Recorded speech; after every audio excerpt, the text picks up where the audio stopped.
बुद्ध के घर छोड़ने के बाद पत्नी यशोधरा का क्या हुआ? दोनों दोबारा मिले थे। शादी के 13 साल बाद जब यशोधरा ने अपनी इकलौती संतान को जन्म दिया तब सिद्धार्थ शाही जीवन त्यागने का फैसला कर चुके थे। उन्होंने अपने बेटे का नाम राहुल रखा था, जिसका मतलब होता है बाधा।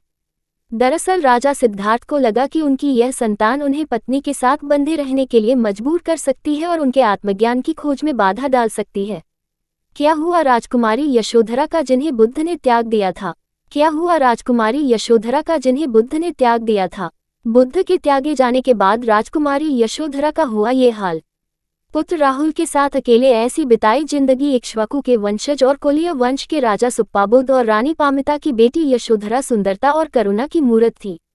दूसरी तरफ शाक्य वंश के राजा शुद्धोधन और महारानी मायादेवी भी लुम्बिनी वन में एक संतान को जन्म दे चुके थे, जिसका नाम सिद्धार्थ पड़ा और जिसे बाद में दुनिया ने महात्मा बुद्ध के नाम से जाना। यशोधरा सिद्धार्थ का विवाह ऐसा कहा जाता है कि जब रानी मायादेवी ने सिद्धार्थ को गर्भ में धारण किया था तब उन्हें 6 दांतों वाले एक सफेद हाथी के गर्भ में प्रवेश करने का सपना आया था। उस दौर में कोलिय और शाक्य वंश से मेल खाने वाला कोई तीसरा शाही परिवार नहीं था, इसलिए इन दोनों वंशों के बीच ही शादी विवाह होने की परंपरा थी। यही कारण है कि आगे चलकर यशोधरा का विवाह अपनी ही बुआ के बेटे राजा सिद्धार्थ से हुआ। यशोधरा का विवाह जब राजा सिद्धार्थ से हुआ तब दोनों की उम्र 16 साल थी। यशोधरा अपने पति के कामकाज और उनके मन की उलझनों का पूरा ख्याल रखती थी। जब भी राजा सिद्धार्थ आम आदमी के दुखों और वास्तविकता का पता लगाने कहीं बाहर जाते तो यशोधरा हमेशा उनके साथ रहती। लोगों की चिंताओं को लेकर दोनों आपस में चर्चा भी करते थे। सिद्धार्थ का शाही जीवन त्यागने का फैसला यशोधरा को कई मौकों पर सिद्धार्थ के सन्यासी जीवन अपनाने को लेकर चेतावनी मिल चुकी थी। यहाँ तक कि यशोधरा के पिता ने उन्हें सिद्धार्थ के शाही जीवन त्यागने और सांसारिक सुखों को छोड़ने को लेकर आगाह किया था। यशोधरा भी अपने पति के सन्यासी जीवन के प्रति उत्सुकता को पहचान गई थी। सिद्धार्थ को डर सताता था कि दूसरे लोगों की तरह वह भी एक दिन मानव जीवन की समस्याओं जैसे बीमारियों, बुढ़ापा और मृत्यु का शिकार हो जाएंगे।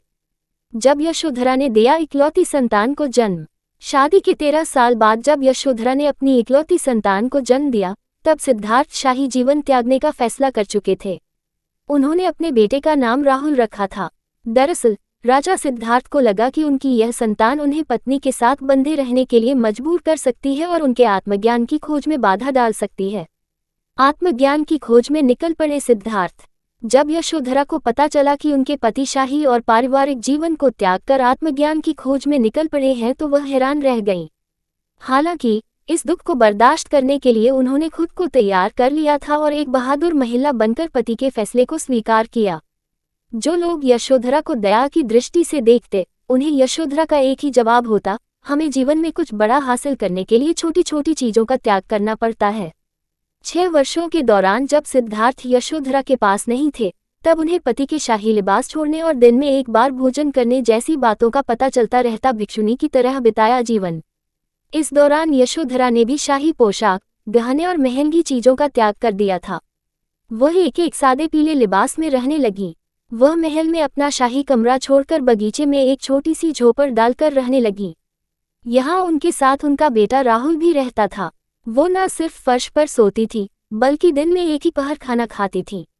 इस दौरान वह हमेशा अपने बेटे को पिता के जीवन और शिक्षाओं से सीख लेने को कहती थी। गौतम बुद्ध की वापसी। यशोधरा ये बात अच्छी तरह जानती थी कि बुद्ध बनने के बाद सिद्धार्थ की एक पति और पिता के रूप में कभी वापसी नहीं होगी और न ही वो एक राजा के रूप में वापस लौटेंगे, लेकिन उन्हें पता था कि एक दिन वो वापस जरूर लौटेंगे और वो दिन जल्दी ही आ गया। राजा शुद्धोधन के कहने पर गौतम बुद्ध अपने 100 साधु संतों के साथ एक दिन फिर यहाँ आए।